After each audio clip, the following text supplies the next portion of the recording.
Allez, on passe sur une nouvelle vidéo. Aujourd'hui, on parle de l'insomnie.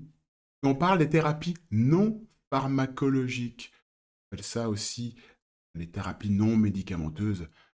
Donc, cette étude qui est sortie en juillet 2025. Efficacité et sécurité des thérapies non pharmacologiques contre l'insomnie primaire. L'insomnie primaire, c'est quand vous n'arrivez pas à dormir. Vous avez du mal à dormir en première partie de nuit. On appelle ça une insomnie primaire. Donc c'est un trouble du sommeil répandu qui a un impact significatif sur la qualité de vie, ça vous vous en rendez bien compte.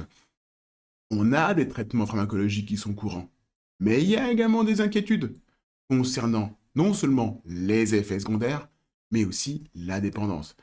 Les secondaires, risque de chute, aussi des liens entre cette démence aussi, on pense que ces médicaments-là pourraient aggraver les troubles cognitifs. Et puis, il y a la dépendance, ça veut dire que vous avez un traitement que vous n'arrivez pas à arrêter. Et vous êtes dépendant d'une molécule.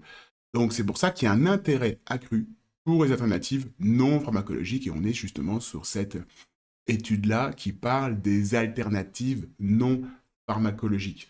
Dans ce travail et dans ces alternatives, il y avait en l'occurrence 11 études qui ont été 11 études, pardon, excusez-moi, 11 INM, donc 11 interventions non médicamenteuses qui ont été étudiées. Mais ce qui ressort, c'est les TCC et l'acupuncture. TCC, c'est les thérapies cognitivo-comportementales. C'est le premier traitement, on va dire, non pharmacologique de l'insomnie. Généralement, vous faites ça avec un médecin du sommeil, avec une psychologue, avec un psychiatre. Et si vous voulez, ça permet de, de vous donner des conseils sur l'hygiène de sommeil, sur l'hygiène de vie, sur les croyances aussi qu'on peut avoir par rapport au sommeil. Donc, tout ça, c'est mis en place d'une thérapie qui permet finalement au patient d'améliorer son sommeil. Et l'acupuncture, vous devez connaître, ça c'est de la médecine chinoise, une médecine millénaire qui a une autre approche que la médecine allopathique classique. Et notamment, on est sur des plantes, on est sur des massages, on est sur aussi de l'acupuncture, sur les aiguilles qu'on place à différentes parties du corps pour améliorer le fonctionnement du corps.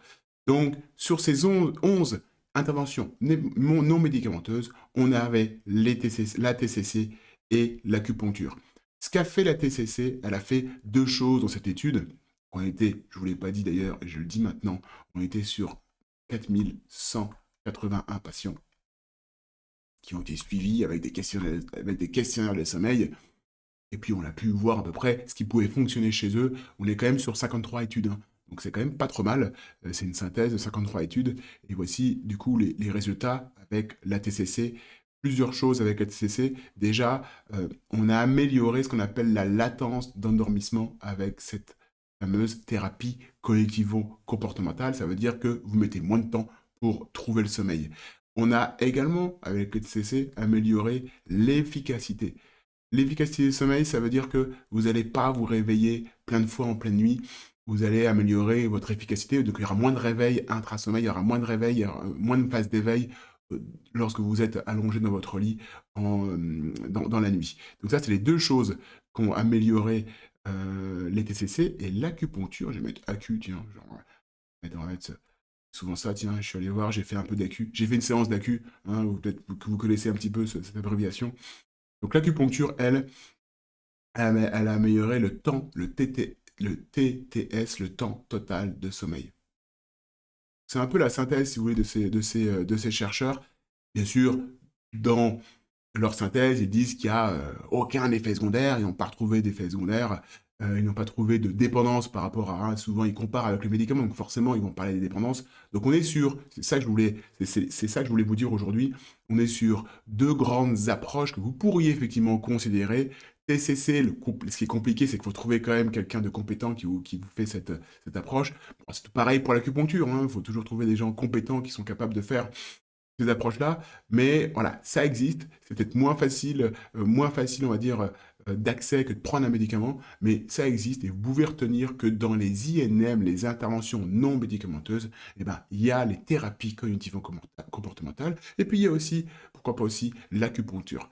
Voilà pour aujourd'hui. Si vous aimez la vidéo, mettez un pouce. Si vous voulez me soutenir, abonnez-vous. Vous pouvez aussi poser des questions. vous dis à très vite pour d'autres vidéos. Au revoir.